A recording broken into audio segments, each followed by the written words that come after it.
안녕하세요, 하명입니다. 제가 아토피 같은 피부 질환을 수십 년간 앓으면서 의도치 않게 주변 사람들 사이에서 약간 건강 전도사로 살고 있는데요. 그러다 보니 주변에서 건강한 일상을 위한 방법이나 팁에 대한 질문들을 종종 받아요. 그런데 제가 그들에게 답을 해주는 건 대부분 비슷한 맥락이더라고요.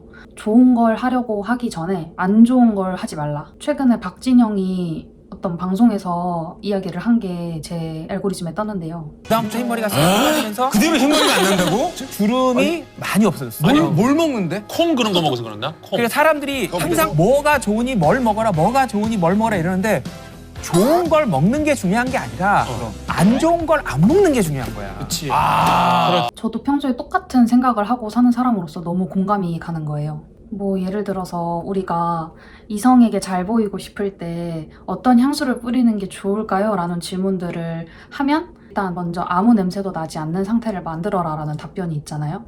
사람이 몸에서 채취가 어쩔 수 없이 나게 되는데 이 채취를 숨기고 아무 냄새도 나지 않는 무향의 상태로 만드는 것도 상당히 쉬운 일은 아니거든요. 그래서 평소에 깨끗하게 씻고 자신의 위생 상태를 잘 돌보면 아무 냄새도 나지 않는 무향의 상태가 되는 거고, 거기에 자신한테 맞는 향을 이제 추가를 하는 개념인 거죠. 이런 것처럼 내가 평소에 갖고 있는 안 좋은 습관들이나 일상의 방식들, 그런 마이너스적인 요소들을 제로로 먼저 만드는 거예요.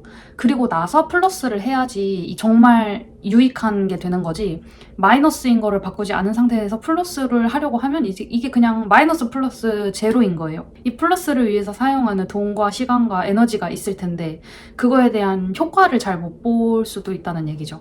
제가 주변 사람이랑 건강 이야기를 하면 되게 많이 나오는 주제 중에 하나가 커피인데요. 저는 카페인을 거의 끊다시피 한 지 이미 몇 개월이 됐는데, 사람들이 커피를 줄여야 된다고 생각은 하지만 그게 잘 안 되니까 그거 말고 커피는 내가 포기할 수 없으니 일단 두고 그 외에 내가 할 수 있는 게 뭐가 있나를 많이 찾아보잖아요. 이게 하이 리스크 하이 리턴이라는 말이 있듯이 커피로 몸에 이 교감신경을 깨워놨으면 그걸 가라앉히는 역할을 하는 걸 또 넣어줘야 되잖아요. 뭐 숙면에 좋다는 차 마시고 영양제 마시고 피로회복제 사 먹고 뭐 마사지 받고, 꼭 하지 않아도 되는 지출이 저는 더 늘어나는 느낌이에요. 삶에 내가 신경 써야 될 게 더 많아지는 느낌? 그래서 커피로 피곤함을 쫓으려 하기보다 조금 더 일찍 자고 조금 더 일찍 일어나는 생활을 하라고 주변 사람들한테 이야기를 하는 편이거든요. 저도 예전에는 카페에 가면 기본 투샷을 넣어주잖아요.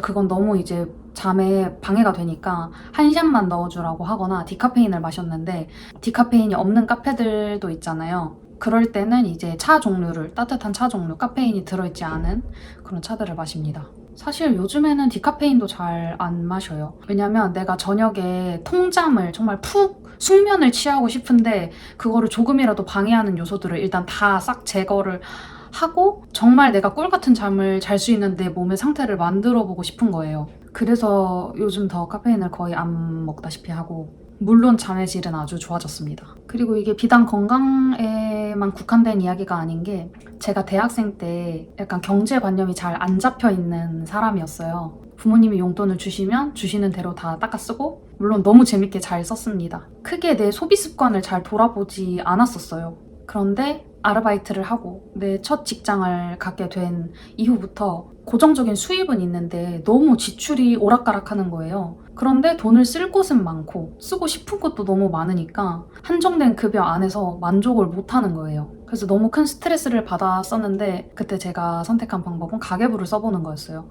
내가 어디에 얼마를 쓰는지 파악을 하는 게 중요하다고 하길래 어떤 카테고리에 얼마를 쓰는지, 식비, 교통비, 통신비, 보험비, 그냥 내 취미생활에 쓰는 것들, 친구들 만나서 노는 것들까지 다 싹 다 가계부를 썼는데, 그때서야 제 소비 패턴이 좀 눈에 들어오더라고요. 그 다음에 해야 할 일은 쓸모없는 지출들을 줄여나가는 거죠. 사람이 보통 내가 돈을 쓰는 건 필요한 곳에만 썼다고 생각하기가 쉬워요. 그래서 지출을 줄이기보다 어떻게 하면 더 수입을 늘릴 수 있을까를 먼저 생각을 하게 되니까 이직을 해야 되나 아니면 직장을 다니면서도 알바를 해야 되나 투자를 해야 되나 어디 뭐 비트코인을 해야 되나 이렇게 눈을 돌리게 되는데 물론 그런 투자의 개념도 굉장히 중요하지만 저는 그 전에 줄줄 새고 있는 생각보다 내가 신경 쓰고 있지 않았던 정기 구독하는 것들이 많았다든지 아니면 줄일 수 있는 통신비가 있는데 그걸 알뜰폰 요금제로 바꾼다든지 하는 방식으로 조금씩 그 구멍들을 메워 나갔던 것 같아요. 사실 우리가 100만 원 한 번에 써서 돈이 없는 게 아니라 10,000원을 100번 써서 돈이 없는 거잖아요. 내가 지출을 줄일 수 있을 정도로 한번 이렇게 쫙 줄여본 다음에 이제 그 후에 조금씩 내 소비 범위를 좀 건강하게 제한하는 거죠. 이게 무조건 허리띠를 졸라매라 이런 이야기는 아니고요. 낭비하는 습관을 줄여보자는 겁니다. 사람이 사는데 꼭 필요한 일정한 금액이 있지만 그렇다고 생각 외로 그렇게 어마무시한 금액이 필요하지는 않거든요. 결혼을 하셨거나 아이가 있거나 할 때는 또 다른 이야기겠지만 최소한의 나 한 명 먹여 살릴 정도의 비용은 사실상 그렇게 대단한 액수가 아니더라고요. 저도 지금은 부모님 집에서 나와서 언니와 같이 자취를 하고 있지만 누구나 부러워하는 대기업에 다니는 분들의 연봉이나 급여가 아닐지라도 내 삶을 영위하는 데는 큰 문제가 없다는 걸 많이 느끼고 있어요. 사실 소비라는 게 우리가 꼭 필요로 하는 것들에 쓰는 것도 있지만 그렇게 내가 어디에 얼마를 어떻게 썼는지를 잘 톱아보면 필요에 썼다기보다 욕구에 충실한 경우가 많거든요. 있어야 할 것 같고 필요할 것 같고 있으면 내가 더 행복하고 좋아질 것 같고 물론 그런 욕구에 따른 소비도 저는 굉장히 중요하다고 생각을 하는데 지금 제가 말씀드리는 건 어떤 불필요한 지출들 내가 경제적인 상황에서 좀 스트레스를 받을 만한 상황이라면 한번 그런 소비 습관을 돌아보시는 것도 굉장히 좋다라는 걸 말씀을 드리고 싶고요. 저의 또 다른 안 좋은 습관 중에 하나가 사람을 만날 때 저는 기가 되게 많이 빨리는 편인데 제 에너지의 총량을 잘 파악하고 있지 못하는 점이었어요. 무슨 얘기냐면 정말 편하게 만나는 정말 친한 친구, 가족 같은 친구들 빼고는 식사 약속이나 아니면 커피 약속 같은 게 잡히잖아요. 아니면 어떤 네트워킹 모임이 될 수도 있고요. 그 자리를 시작할 때는 굉장히 저도 텐션이 좀 올라있고 그 자리를 잘 즐깁니다. 근데 한 2시간 정도가 지나면 슬슬 상대의 말이 귀에 잘 안 들어오고 초점도 좀 흐려지고 정신이 멍해져요. 제 집중력이 좀 바닥이 난 거죠. 그러다 보니까 막상 앞에는 잘 이야기하고 막 이렇게 신나게 있다가도 집에 갈 때쯤 되면 녹초가 돼서 항상 가는 거예요.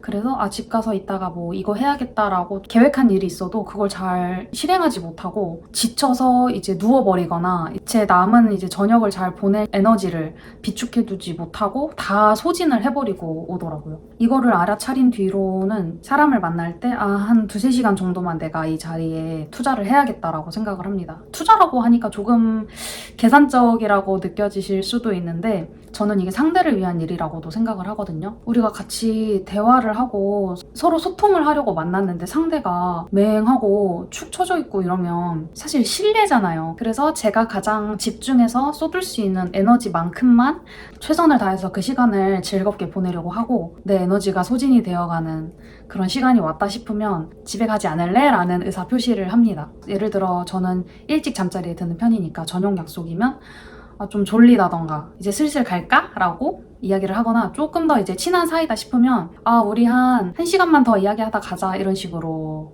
이야기를 하는데요. 그러면 저도 제한 시간이 있다는 걸 아니까 그 시간 내에서 제 마음을 다하게 되고 집에 돌아가서도 혼자만의 시간을 더 잘 즐길 수 있고 사람들과 앞으로 약속이 잡혀도 내가 집중할 수 있는 시간이 어느 정도라는 걸 알게 되니까 약속을 잘 피하지 않게 된 것 같아요. 정말 내가 만나고 싶지 않은 자리가 아니라면 웬만하면 나가서 즐거운 시간을 잘 보내고 집으로 만족감을 얻고 돌아오게 되더라고요. 이런 식으로 마이너스를 제로로 우선 만드는 과정, 이 모든 게 사실 나에 대해서 조금 더 잘 알게 되고 몸도 마음도 잘 챙길 수 있게 해주는 그런 방식들이더라고요.